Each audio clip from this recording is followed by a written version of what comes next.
Jon Stewart has won a number of awards for his work in the areas of transport and noise. He was named one of London's 1,000 most influential people by the London Evening Standard. He came to London 40 years ago, having spent his teenage years in Edinburgh. In 2011, he published Why Noise Matters.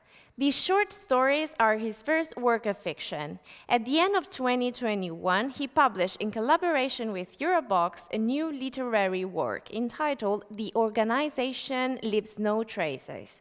And he's here connected with us today to present it to us. Hey, Jon, it's so good to have you here. Welcome to Conoscere TV. Thanks so much. It's great to talk to you. And just to say a little bit about the book, the idea came to me during lockdown, actually. And, we were all at home and I thought, Jon, you've lived on this planet for many, many years, and you've always wanted to try and write some fiction. It's now or never. This is the opportunity. So I took the opportunity and I began to think what I wanted to write about.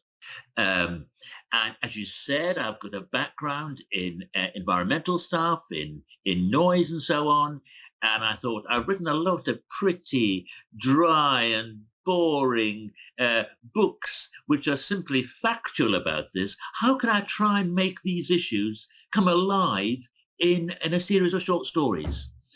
And I've also been very interested during my life in reading crime stories.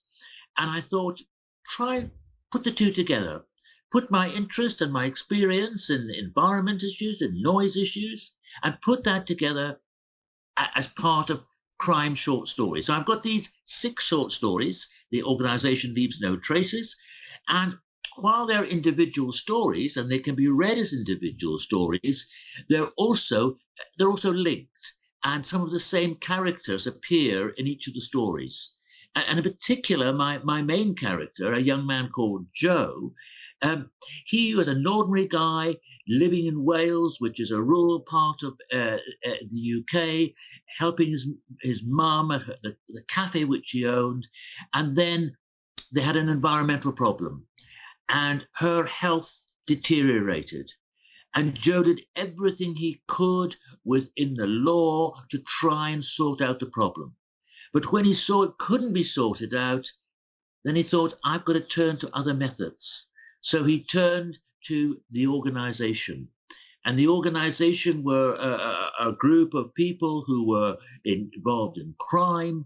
And they were very, what we would call in English, heavies. They were men who were very strong and powerful and involved in crime. And he turned to them. And they said they would help him, but at a cost. He had to do things for them. He had to do things that as a well-brought-up young man, he wouldn't normally do. He had to do things like beat people up. He had to do, and worse. And the whole story, although there's 6 short stories, it's also the journey that Joe made. In order to get their help, how far would he go? Would he just beat somebody up?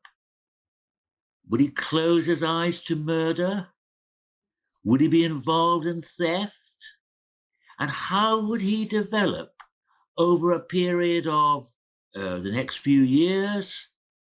And indeed, by the end of the book, we discover how he developed over a period of 30 years. So it's a story of Joe, but there's also other characters come in as well.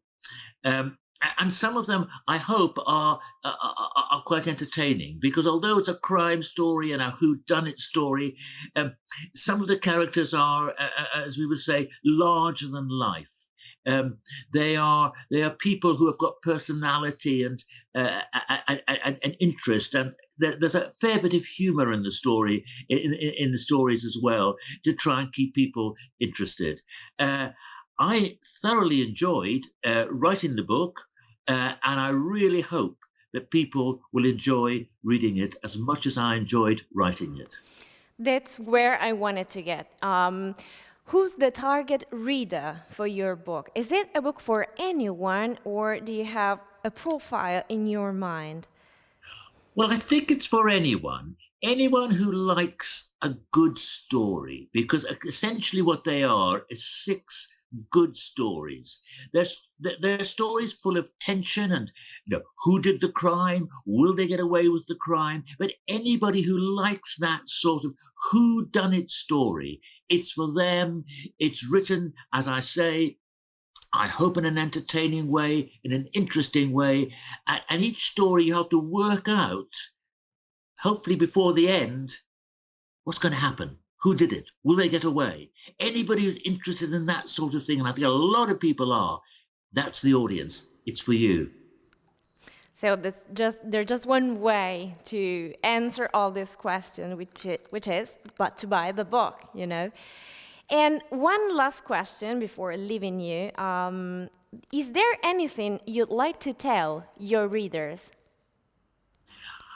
I would love to say to my readers, first of all, I'd love if you bought the book, but when you buy the book, it's just enjoy it.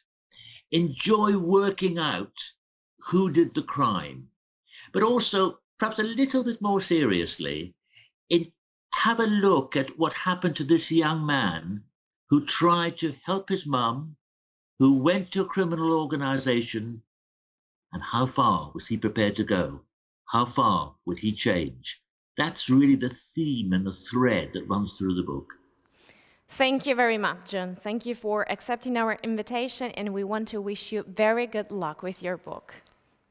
Thanks so much. Joe was a normal guy with a normal life, dedicated to helping his mother in the family cafe. But events took an unexpected turn. They led him into the criminal world. The organization Leaves No Traces by Jon Stewart is now available in bookstores and digital platforms, a publication by Eurobooks.